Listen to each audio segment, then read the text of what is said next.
The Dragon Boat Festival is one of the 3 major Chinese traditional holidays, falling every year on the 5th day of the 5th month of the lunar calendar.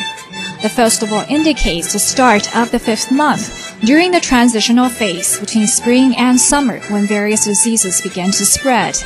The ancients believed ghosts and spirits brought about the sicknesses, so they carried small fragrant sachets or hang mugwort and calamus up on their doors to ward off evil spirits and survive the season in peace.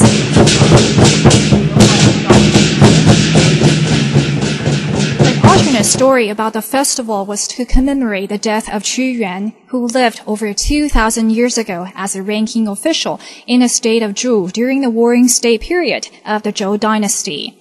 He was disheartened to see his country in grave danger, but powerless to do much because he was framed by his enemies.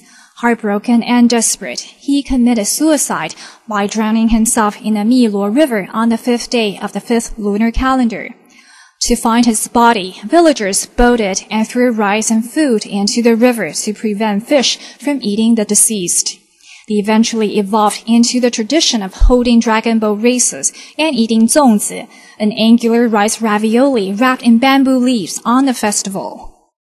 The boat race from an ethnological perspective is seen as a form of cultural survival, but the race also displays the competitive spirit of the modern-day sports. The event attracts local and international rowing teams to join the fun. Before the races are kicked off, a special ceremony is held to offer prayers to the gods to appease the river and protect the people from misfortunes. After the prayers, the eyes of the dragon are then painted, and the boats are allowed on the river for the race. At the sound of the gun, the teams take off, leaving swooshes of trails on the blue river. The teams row to the rhythm of the drum and paddle in unison to reach for the finish line.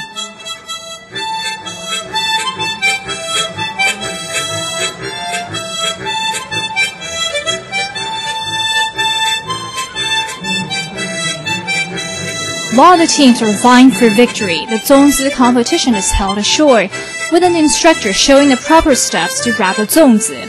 I think that it was a lot of fun to learn how to make the zongzi.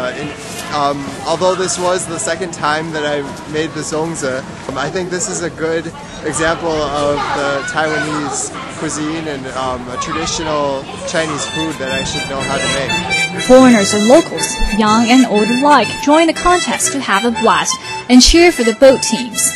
After the zongzis are steamed and unwrapped, people begin to dig in, and amid gales of laughter and folk performances, the event ends on a perfect note. Though Qu Yuan may no longer be the focal point of the holiday, the festival is nevertheless a special feast that's celebrated every year in Taiwan to carry on this wonderful cultural heritage.